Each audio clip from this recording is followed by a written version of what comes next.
হরে কৃষ্ণ, জগৎগুরু শিল প্রভুপাদ কি জয়।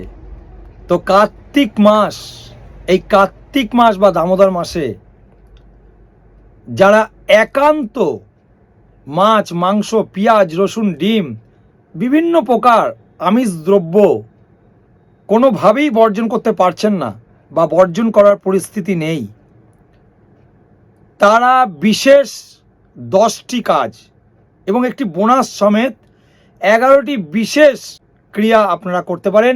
সেই বিষয়ে আজকের ভিডিও আলোচনা করব।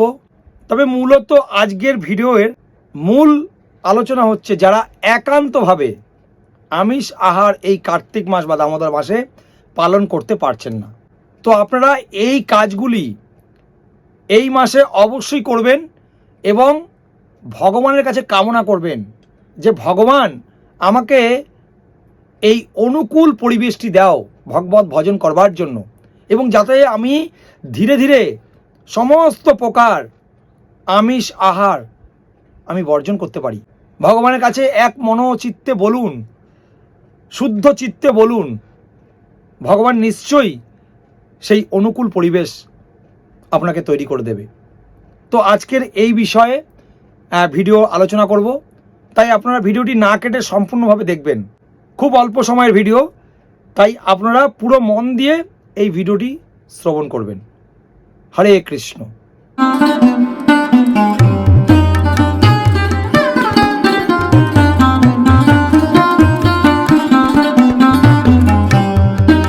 তো শ্রুতি স্মৃতি সকল শাস্ত্রেই শাস্ত্র অনুমোদিত দ্রব্য দ্বারা ভগবানকে ভোগ নিবেদন করে কৃষ্ণ প্রসাদ গ্রহণের নির্দেশনা প্রদান করা হয়েছে।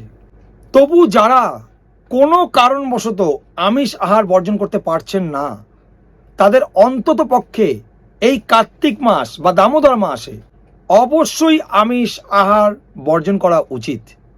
তবু যারা কোনো কারণবশত এই আমিষ আহার বর্জন করতে পারছেন না, তবে আপনি যদি আন্তরিকভাবে সর্বোচ্চ প্রচেষ্টা করেন, নিশ্চয়ই এই মাসে কৃষ্ণ প্রসাদ আপনি গ্রহণ করতে পারেন।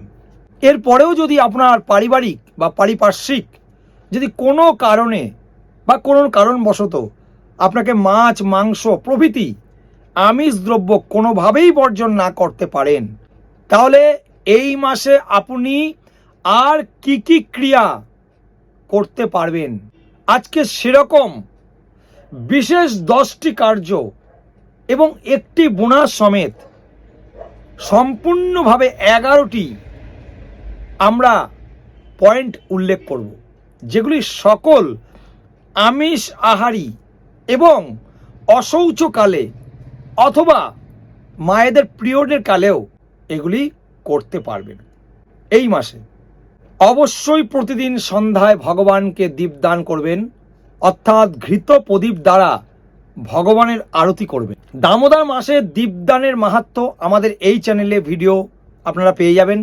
এই ভিডিও ডেসক্রিপশন বক্সে সেই লিঙ্ক দেওয়া থাকবে, আপনারা না দেখে থাকলে অবশ্যই দেখে নেবেন। আপনারা প্রতিদিন সকালে ব্রাহ্ম মুহূর্তে ঘুম থেকে উঠবেন, অর্থাৎ সূর্য উদয়ের 1 ঘন্টা 36 মিনিট পূর্ব থেকে ব্রাহ্ম মুহূর্ত শুরু হয়। সেই ব্রাহ্ম মুহূর্ত থেকে ঘুম থেকে উঠে প্রাতঃক্রিয়া সেরে আপনি সূর্য উদয়ের পূর্বে অর্থাৎ ব্রাহ্ম মুহূর্তে আপনি প্রাতঃ স্নান করবেন। অবশ্যই প্রত্যেককে জপমালার দ্বারা অধিক সংখ্যক হরিনাম জপ করবেন। যারা ইসকনের দীক্ষিত তারা অবশ্যই আপনারা 16 মালা জপ করছেন প্রতিনিয়ত, কিন্তু এই বিশেষ কার্তিক মাসে অথবা দামোদর মাস, এই মাসে অধিক সংখ্যক আপনারা মালার দ্বারা জপ করবেন। শ্রীমদ্ ভগবদ গীতা যথাযথ শ্রীমদ্ ভাগবতম অধ্যয়ন করবেন। লীলা পুরুষোত্তম শ্রীকৃষ্ণ একটি খুব সুন্দর গ্রন্থ আছে, দেখুন স্ক্রিনে যাচ্ছে, এই গ্রন্থটি পাঠ করবেন। এই গ্রন্থটির 9ম এবং 10ম অধ্যায়, এই গ্রন্থের 90টি অধ্যায় আছে, তার মধ্যে 9ম এবং 10ম অধ্যায়ে দামোদর লীলা আছে, নলকুবের আর মণিগ্রীব উদ্ধার লীলা আছে, সেগুলো পাঠ করবেন, দেখবেন ভীষণ আনন্দ পাবেন। অবশ্যই এই গ্রন্থটি পাঠ করবেন, দামোদর লীলা পাঠ করবেন বা শ্রবণ করবেন, দামোদর অষ্টকম নিজে পাঠ করবেন, কীর্তন করবেন অথবা শ্রবণ করবেন। আমাদের মায়াপুর টিভি প্রতিদিন সন্ধেবেলায়, এবং সমস্ত ইস্কন মন্দিরে হচ্ছে দামোদর অষ্টকম। আপনি সেখানে গিয়ে অংশগ্রহণ করতে পারেন। যদি না পারেন তাহলে মোবাইলের দ্বারা MTV অর্থাৎ মায়াপুর টিভি আপনি খুলবেন, সেখানে প্রতিদিন সন্ধ্যায় 6:30 থেকে দীপদান অনুষ্ঠান হয়, দামোদর অষ্টকম কীর্তন হয়, সেটি শ্রবণ করবেন। প্রতিদিন সকালে প্রাতঃ স্নানের পরে ভগবানের চরণে তুলসী পত্রে চন্দন লাগিয়ে সেটি ভগবানের পাদপদ্মে অর্পণ করবেন, অর্থাৎ তুলসী পত্রে চন্দন লেপন করে ভগবানের শ্রীচরণ কমলে নিবেদন করবেন।